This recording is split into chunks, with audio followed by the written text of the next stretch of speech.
And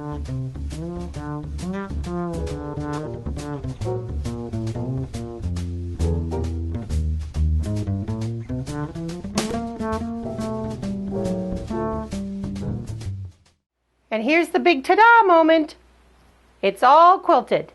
I have not yet pressed or trimmed it or bound it, but I wanted to show this to you as soon as it was done. Very excited. And again, so just remember, we started by quilting just this column right here, and then and I left some space along the edge so that I could quilt across this seam after I added this particular column, and so on across the quilt. Somebody asked me why I quilted in columns rather than rows, and the answer is simple. You can do either way.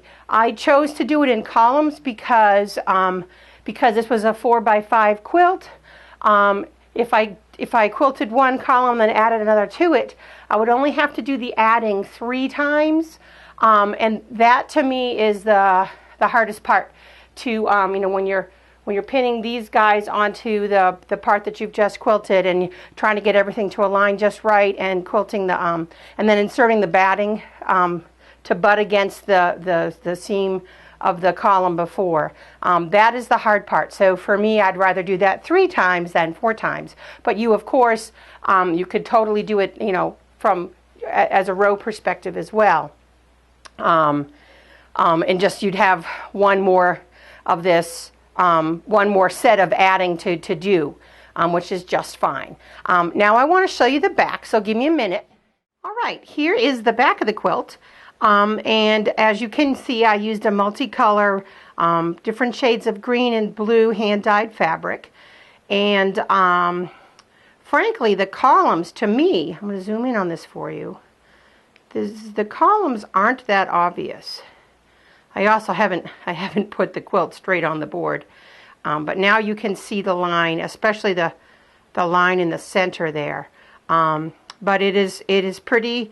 It's pretty subtle, and so obviously, you know, one of the things that may influence whether you do this by columns or by rows is what you want the back to look like. If you want there to be a big stripy effect, you could do each one of these backing pieces a different color. You could do it a flat, you know, a single color, one color all the way through, and if you did that, I think you would barely notice the seams at all. I'm going to get even closer still here. You'd barely notice the seams at all because, again, we're quilting across that seam every time we're quilting the column that we're working on. We go back and quilt a bit across, so it's not apparent.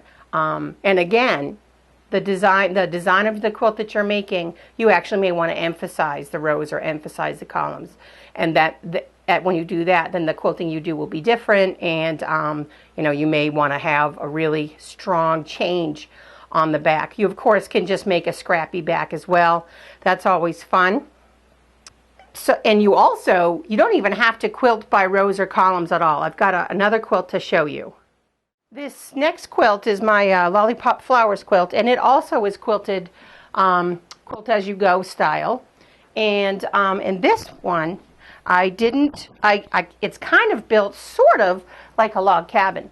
I literally started with this little light green piece here and quilted the vertical lines like that. And then I added on this piece here and quilted the lines in this direction. So 1, 2, then I added this, 3, okay? And now the part that kind of could be confusing, I thought I was quite clever. Of course, I laid out the entire, how I wanted this whole quilt to look before I started. This next piece here is what came next. And what I did is I had a little piece of this light green here at the end of this darker green. And I stitched it to this, and then I Quilt As You Go added this whole piece here, and then I quilted just this part in the dark green, and and then I waited until it was time to add this long piece here to quilt this little section here. So it kind of fools the eye a little bit. So anyway, so 1, 2, 3, 4, 5, 6, 7, and then either this was 8 or this was 8. It didn't matter. But so I added up that piece at the top, and then these two were stitched together and then added across at the bottom. 9. And then again, I had this piece was stitched to this piece together, and I made sure when I added this whole column here that I matched up that line right there. And then again, when I was quilting this part, I made sure to quilt over the edge there so that I could kind of trompe-la, you know, fool the eye sort of thing. And so I was kind of experimenting with this quilt as you go technique, and really enjoyed doing this in this way. All right, my friends, and there you have it. This was a Quilt As You Go tutorial that I made for you. I hope that you found this really useful, and I hope this encourages you to go out and, you know, start quilting all those quilt tops that you've been putting away because you didn't know exactly how to do it on your small home-sized sewing machine. Make sure to drop my blog on candiedfabrics.com, and I blog all the time about all sorts of things that I'm doing.